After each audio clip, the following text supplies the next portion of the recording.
3 months ago, Michael Calaluri felt his brother Nick's last heartbeat. Now he's back at Hofstra, where Nick's legacy of hard work and intensity lives on. When he stepped on the field, he was a gladiator. Yeah. He was a warrior. A lot of times he was battling players, opponents 100 pounds heavier than him. I mean, he just lunged himself at these two guys. They must have been 250 pounds apiece. We scrimmaged North Carolina, and here's this 5'8" freshman knocking down this big stud of a kid from North Carolina, and I look down the bench and everybody's jumping up and down. And that's the type of intensity that he brought. He pretty much just went out there and went crazy. Michael hoped to play with Nick at Hofstra, but that dream never materialized. Nick was diagnosed with non-Hodgkin's lymphoma on September 21st, 2005. Nick looked right at me, and he told me the news himself. Wasn't even crying, wasn't even upset. He's like, I'm gonna be fine. And he was like, I'm more worried about you. And he said, I want to go talk to the team. And I was shocked. He said, are you sure you want to do this? He said, I want to tell my friends, my brothers, that I have cancer. He walked down here, stood in front of the room, looked everybody in the eye, and he said, I've just been given some bad news. It's the next step in my life. Nobody cries for me. I'm going to fight this thing till the end. Every challenge that he faced, he accomplished. So when he got faced with this, to the last day, he thought he was going to beat it. If the cancer took a hold of him, that was going to be the cancer beating him. It was going to be controlling his life, and that's not what he wanted. That was the whole point of him fighting. Nick was coming back, and that was it. It was no, for everything from everyone that I heard from on the team, Coach, he'll be back. So that's the way we played it day by day. In the summer, after he got his stem cell, Nick was training to get back on the team and get back up to school.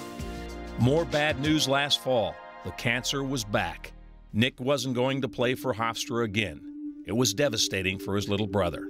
I got a phone call from Michael, and I couldn't make out what he was saying. It was a huge blow to him. It was tears, it was screaming, it was yelling.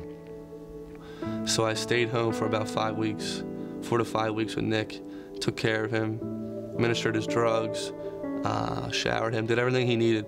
I was truly amazed at how Michael found the strength to care for Nick.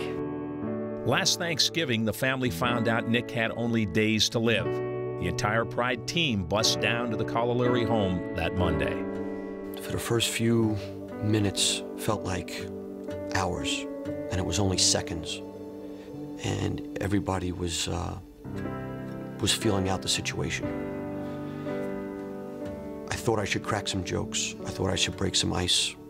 So I did.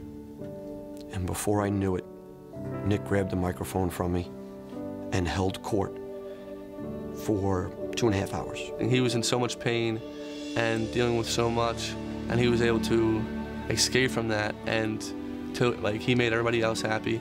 He like I said, he cracked jokes the entire time and was just being himself. Everybody walked out of that house feeling that Nick felt that he gave it his all, and he wasn't giving up. It was just that there was no more left.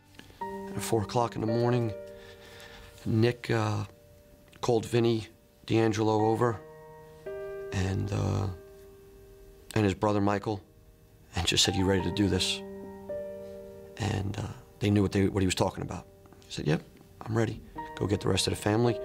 They brought him into the room, kind of got into a circle. He went around the room, told everybody that he loved them. Couldn't hold on anymore. Passed away in his father's arms while Michael had his hand on his heart and holding his hand.